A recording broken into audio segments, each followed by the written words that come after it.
Hello, everyone. Good morning, good afternoon, good evening, wherever you're tuning in from. Welcome to our very first coffee conversations. Um, I will be your host on a weekly basis, and we'll take you on a discovery journey that I'm very excited about to get to know a bit more of the other projects in Gorongosa. And I would like to start by getting to know my colleagues, my friends, my colleagues a bit better, and also understand what they've been up to during the quarantine, as well as what they've been doing in their own projects. I am Larissa, and I'll be your host. I hope everyone is keeping well and safe during these hard times, and that you are able to take this time to spend quality time with your family, to do healthy things, eat healthy, as well as reflecting on what we've been doing to ourselves as well as to the earth. Let's conserve more. Always remember. I would like to say hello to my dear friend, Neila. I won't say much more than that. I'll let her tell us a bit more about who she is, what she's been up to. And first and foremost, I would like to know how is her quarantine been? Hello, Neila. Hi, Larissa. Hi, everyone. Thanks for having me. As you said, my name is Neila. I work currently as the Agricultural Livelihoods Manager at Gorongosa project. And what I do, who I am, I would say I am feminist. I like to introduce myself as a feminist because I really believe in purpose. And I think my purpose in this health is to help another woman to reach their full potential. So, but apart from that, I am a statisticist and I'm a sociologist. What I've been doing in Gorongosa is like I help introducing alternatives ways related to agriculture for the communities to get sustainable income and sustainable livelihoods. About my quarantine, it's being interesting. Have you been staying healthy? Have you been staying sane? Yes, I am trying my best. But I have to tell you that it's not that easy. There are days that you are very motivated, very focused and strong, mentally strong, but there are days that things get really hard to manage, to process, to adapt.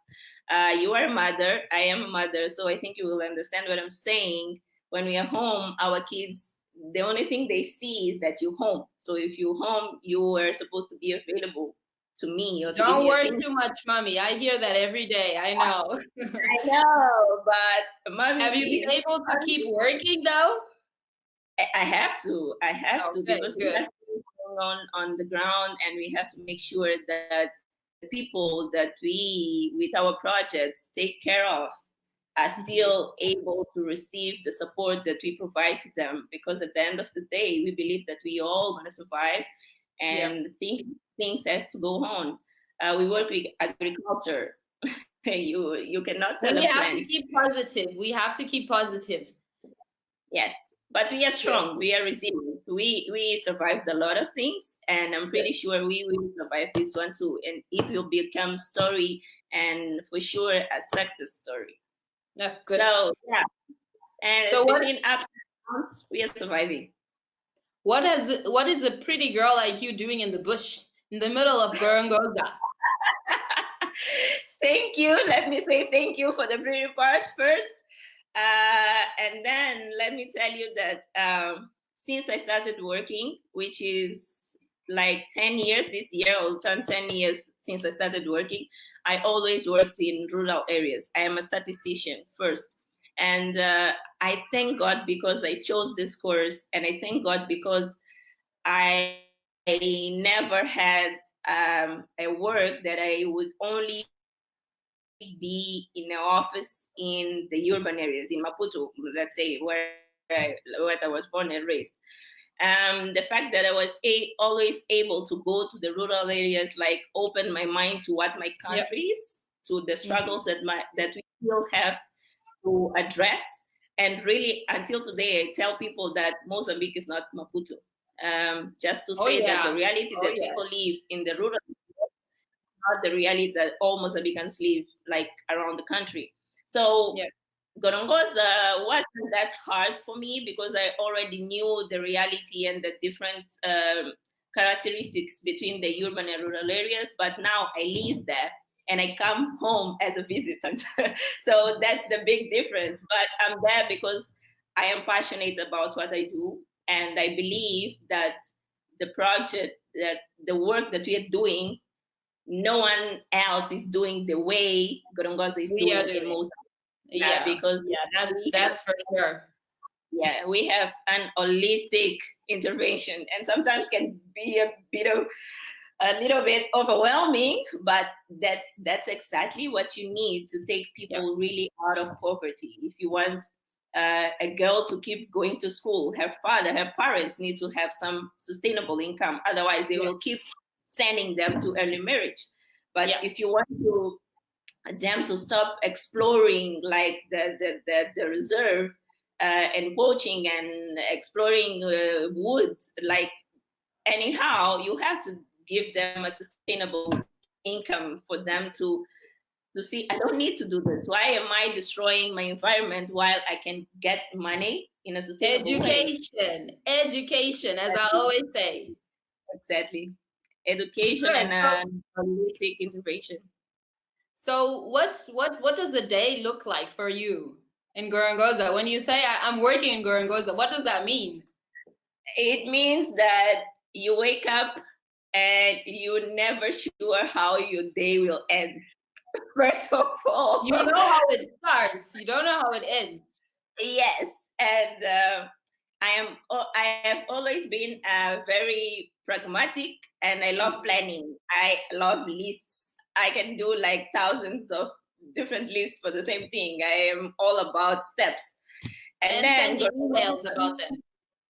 Yes. And then what a day in Gorongosa looks like you can do your list, but events will determine your actions. The only thing you know is that you have to get things done at the end of the day, because you are not working for numbers to say that we reached this much people. You are working for people that you really know. When I say that this farmer harvested this amount of coffee, I know by the name who I'm talking about. I know the face, I know the family, I know the story. So the only thing you know is that at the end of the day, this has to be done. And it's challenging, is exciting, is never the same. It's never boring. With how many farmers are we working with at the moment? Are you talking about the coffee project? Coffee, specifically coffee. The coffee project. We have now more than 600 farmers. Wow. In general, we have more than 2,000 farmers. And the big challenge now is that we need to achieve gender parity, because, for example, in coffee project, we have more than 600 farmers, but around 400 are men and only 200 women. If we talk about what are you doing about increasing those numbers, and why does it differ? Why the difference is, in patriarchal societies, women don't have like access to any type of thing that can empower them, either education, sources of income, access to economic and financial opportunities, and all the stuff. Talking specifically about agriculture, in our countries and in many other African countries, women does not even have, by the customary law, they don't even have the right to have land. Like land can never be a property, can never be owned by a woman, which is the basic thing for you to be able to produce your own food in a rural area. Even though the official law is there, but you know that in these areas, the customary law supplies the official law. So what we're doing is that we educating people. That's why we have different interventions. We have in HDD, which is another department, just for you to understand. We have to remember that we are not having just Larissa and Neila conversation.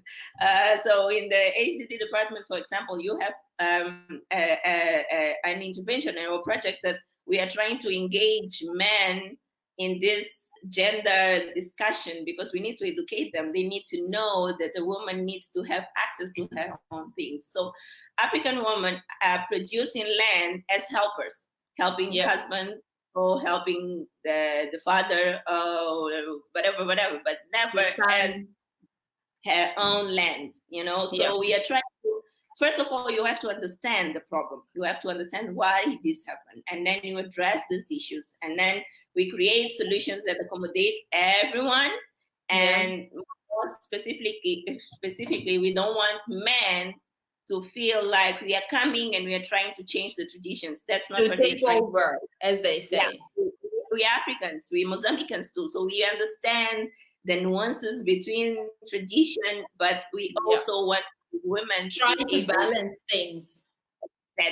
Exactly. So to have another Mozambican woman being there and talking to them, to the family in general, convincing her father that her daughter needs to go to school also, not only his son, it's different, you know. So this is what we're trying to do. In my biggest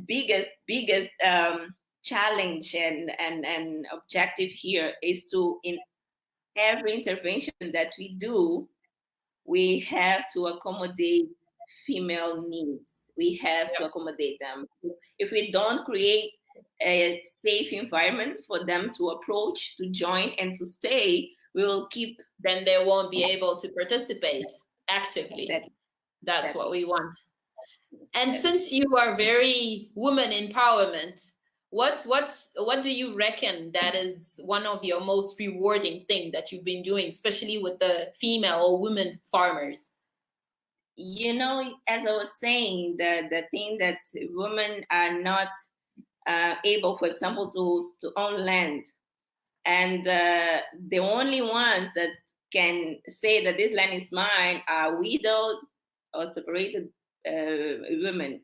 And these ones, they are lucky that the man's family didn't come and took everything else, or someone else who are like from family decided to give them something.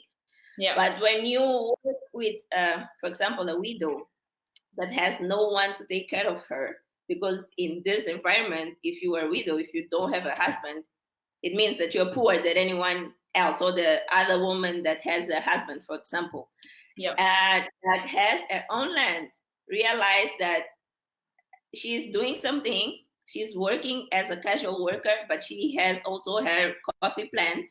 And then someone who didn't have any type of sustainable or reliable income, and then to be able to receive a salary every month, which is very close or even superior to the minimum wage salary. And on top of that, at least once a year from her coffee harvest, being able to make from $300 to $500, even $1,000, a woman receiving this money. And then you talk to them and you ask them, like, what's the difference? It's just like, before I had just a small plot of land. I was producing to eat, but now I have my salary. I'm able to buy clothes, food. I'm able to send my kids to school. That's very good. That's very good. Makes a difference. Yes, because I know what is for someone to want to go to school and not be sure if you will be able to, you know. And then be a widow that all her life was working in the land, to be able to say, no, I'm sending my daughter to school. That's what is rewarding. It's rewarding. And what are you guys planning on doing? Because these people are coming from not receiving any salary or any constant money or income, and now they have $1,000. What are you planning to do? People need help with that. Yeah, one of the activities that we plan for the next quarter, for the next years, is very strong training in financial literacy, and we will be working with the HDD department on this, because these people, we are trying to push them from to agriculture, agriculture to eat, to sustainable agriculture, to agriculture envisioning business. Yeah. And you cannot put people in this environment if they don't know how to manage money. What is exactly? It's a lot of money just to. Exactly. So this is one of the biggest things that we're investing in: training, financial literacy training, on top of also financial inclusion, because they need to start working with the technology, you know. And we really want, we really look forward to the impact studies that we will be doing, like 5 years from now or 1 year from now, and the difference, like these people need to. We only planting now, and then we will start getting whatever we've been planting later on. So I'm very happy that there is seeds we are already planting, and soon to be getting things. Just to say hello to everyone who's just tuned in. I'm talking to Neila today. She's the Livelihoods Agriculture Manager.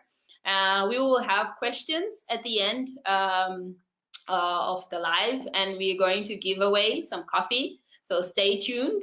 And I would like to continue with the conversation, trying to understand what is your the project, the Gorongosa project plan for the future. That's huge, man. We could stay a day, entire day. Please, we don't have a day. Please, we have a minute. I'll try my best. We the first 10 years that I wasn't here yet, but I know the story, we were able to be a success story regarding conservation and making sure that all the species that we lost during all the story that we know about the civil unrest and stuff are back on the park. We are, in terms of environment conservation, a success story. But now we are not only this, we are also a development engine for that area.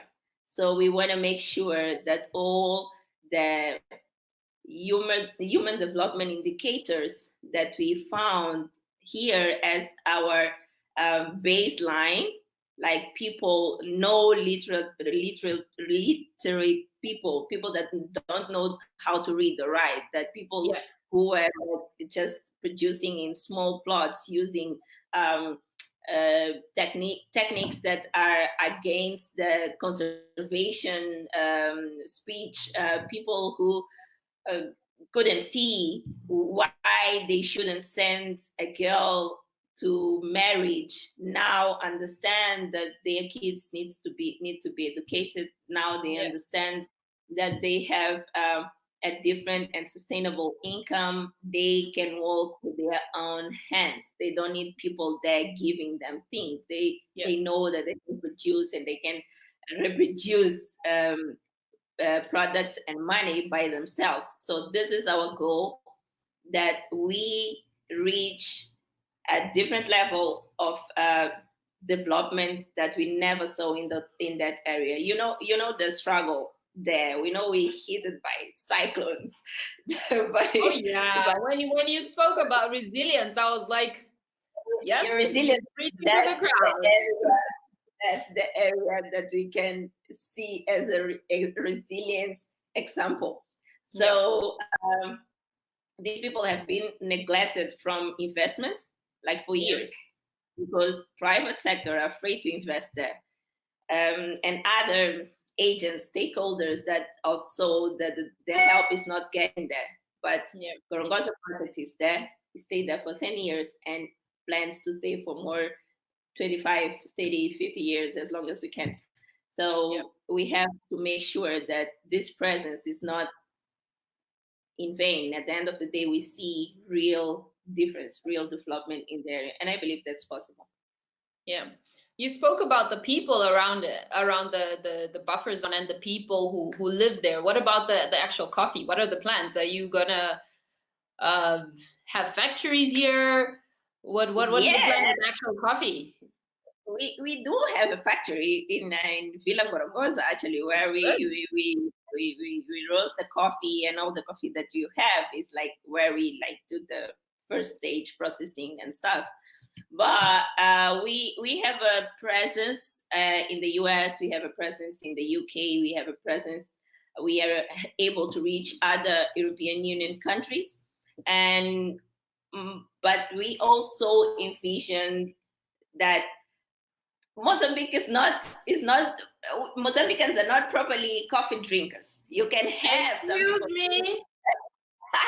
Larissa, I'm a statistician, so you need a representative sample to say some statements.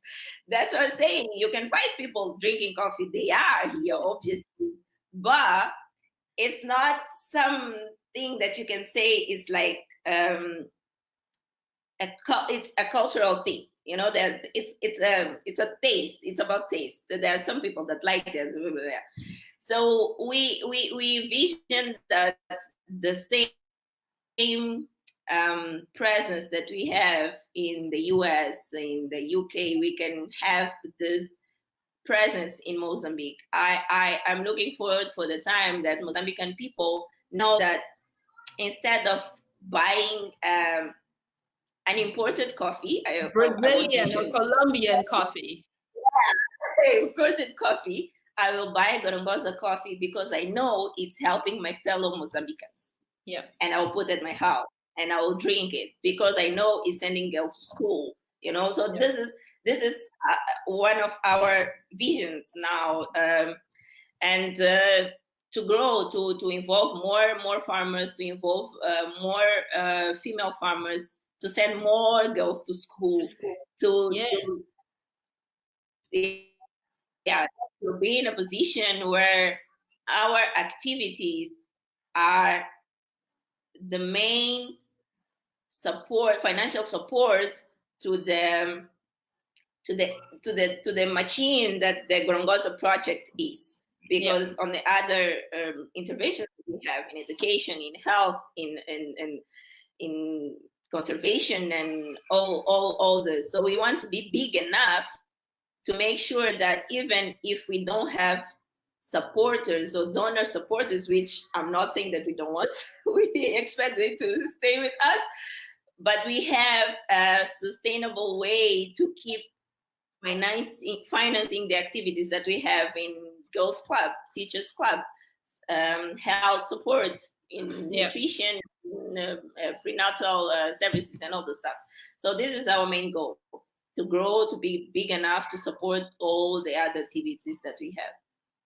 Great. I think it's very important to keep this sustainable part, especially because we are going through hard times, especially now that it's the whole world and everyone needs help. So if we think about it, one day we might not have. So it's important to have this sustainable thinking. And I know that the project is growing. We just started.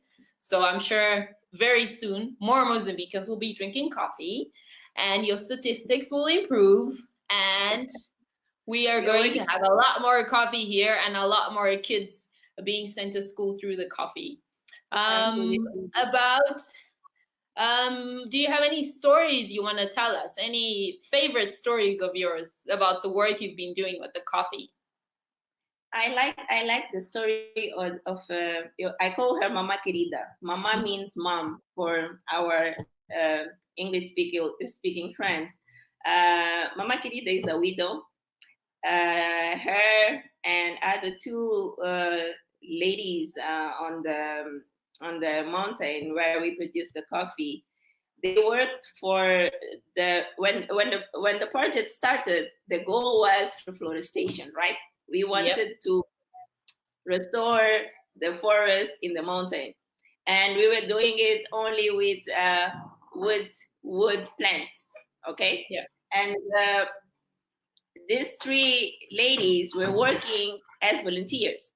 Yeah. For 3 years, just planting native wood trees. And then when the coffee project started, because the question was, how can we convince people, the communities, that we need to plant trees? So we plant trees that they can get some income from it, right? And when this project started, the coffee project started, they were one of the first casual workers that we had. Mm-hmm. So for me, it's like, that's huge. And they're women. Commitment. Yeah, people coming and saying, yeah, you are killing the forest just to produce food. We have to plant trees. And many other people were like, we need to eat. We don't care about trees, you know? But they were like, no, we understood the mentions. We understood what is this for. It's on the long run, this is what we need to do. And 3 women joined, and they worked for 3 years, Larissa, 3 years as a volunteer. And that was during the conflict time, so there wasn't much assistance from us. Yeah, so this for me was shocking. This for me is huge. And today, this lady, Mama Querida, she has like more than 800 trees, coffee trees. On the first coffee harvest, she made approximately $400. Someone who had no income at all. Wow! So that is one of the more beautiful stories that I knew from the area and from the coffee project. Very nice. So Neila, I think some of our audience is wondering what happens. Do the farmers plant the coffee trees and then we buy the coffee, or what is the actual process? The process is that we install nurseries. We produce the seedlings, and then if you say that you want to join the project, we provide you with the seedlings, we provide you with the technical assistance, we give you fertilizers, we give you everything that you need to grow a proper coffee tree, and all the assistance. Okay. And when the harvest time comes, you harvest your coffee and you sell it to us. So we buy your coffee. So it's like reliable market. You know? So that's how it works. They basically always have a market to sell it to. Okay, great. Can I start planting coffee here? Sure, we would love to have you as one of our female farmers. And let me tell you that apart from your own coffee plot, you can also be a casual worker. Okay. You have people that they work as a casual worker. They got their salaries, and then they also are producing in their own plots, and then they can have like a monthly income, and then they can have like the income from the harvest. So that's how it works. Okay, great. Thank you. I'm sure everyone now is starting to think, ooh, when can I start planting? How does this all work out to start selling to Gorongosa? Very interesting. So many people have been asking me, where can people buy coffee? Well, we have the Gorongosa coffee site, which is for our friends in the US and in the UK and in other European Union countries. So if you access gorongosa.com, you can buy the coffee, and it's delivered on order. In Mozambique, we have it in Dao, in Maputo, Dao, Good Trade, Malagueta, Recheio. But you can also just send us a request in our website, Gorongosa, in our Parque Nacional de Gorongosa website, and we can make sure that you receive the coffee in your house or in your city or whatever. And of course, we also sell it in the park, right? of course, in the park. In Beta, we also have it in Livelihoods.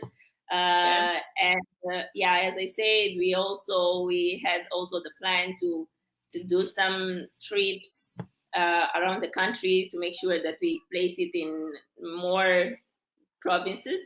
But then due to COVID, things are a little bit slower and restricted. Delaying some processes. I know. Well, today we'll actually have the president addressing the nation about it. So everyone should stay tuned and informed about that. That's true. That's true. And we all should do our part to make sure that we are protecting ourselves and we are protecting others. Yeah, exactly. So Neila, we've been having many questions from the audience. I'm going to give you some questions from all over the world. So we have the first one from Katie. And she says, what are some of the challenges you face as a woman working in rural areas? Wow, that's interesting. My brain you don't have to wear makeup, so that's good. That's good. That's the first good part. That you can be literally yourself. Exactly. Vulnerable. Thank you, Larissa, for that.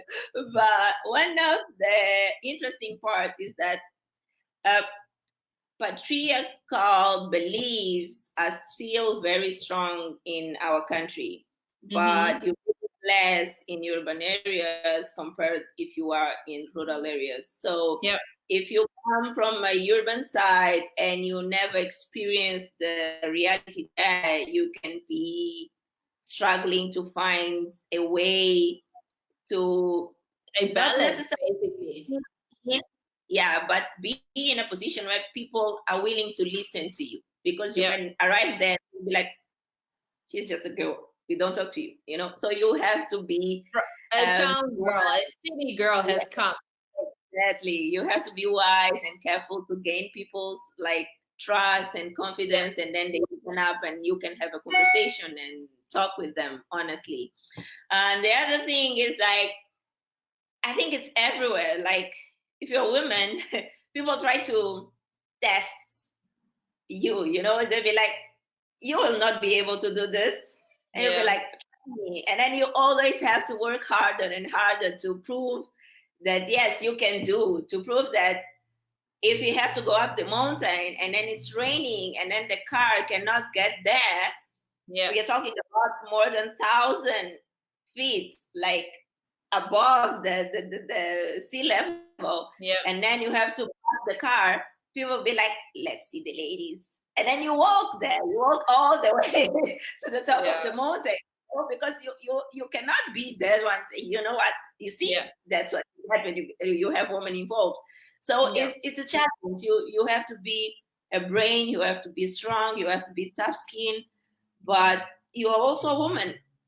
You have emotions, everything that the woman has. At the end of the day, we're all humans. I know. And then you have the third part, which is the family.